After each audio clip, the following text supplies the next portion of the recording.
আসসালামু আলাইকুম। আজকে সবাই কেমন আছেন? আজকে আমি মোগলাই বানানোর জন্য এই যে 1 কাপ পরিমাণ ময়দা নিয়েছি আর আটা নিয়েছি 1 কাপ পরিমাণ। যে কয়টা বানাবে তার রুচি অনুযায়ী আটা নেবেন। তবে আমি একটা ডিম দিয়ে বানাবো, তাই একটু কর্নফ্লাওয়ার নিয়েছিলাম এখানে, আর একটু হালকা বেকিং পাউডার দিয়ে দিছি।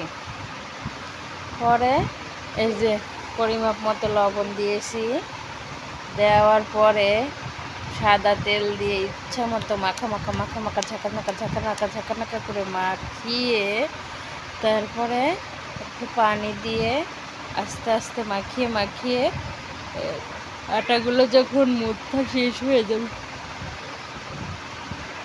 যখন মাখানো শেষ হয়ে যাবে তখন একটা পলিথিনে আটাগুলো সুন্দর করে আটকিয়ে রেখে দিবেন, ধামা চাপা দিয়ে 30 মিনিট রেখে দিবেন। পরে দেখেন এই যে আটাগুলো আমার যখন মাখানো শেষ, তখন এই যে এভাবে আপনারা যে তেল দিয়ে ঝাঁকামাকা করে মেখে নেবেন। দেখবেন আটাটা যত মাখা সুন্দর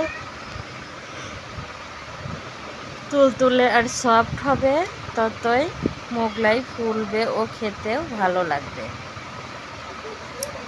তবে আমি মেখে ব্যাগের মধ্যে পলিথিনে ভরে রেখে দেব।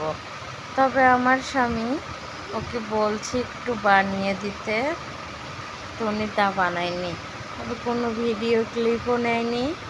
তবে এই যে আমারও মনে নেই, পরে আমি চুলায় বানিয়ে ভেজে খাওয়ানোর সময় তখন আমার মনে পড়েছে যে দেখেন জুনিয়র সাকিব শিখা আপার কীভাবে, দেখেন সে একটা মোগলাইও কাটতে পারে না, তাহলে একে দিয়ে কি হবে? আর শিখা আপা কামটা করলো কি? তাহলে তারই বেশি শক্তি না? বলেন, এবার আপনারা কমেন্টে জানাবেন। এই যে কালো জিরা দিয়ে যখন আমি কালো জিরার ছচ বানিয়েছি, অনেক মজা।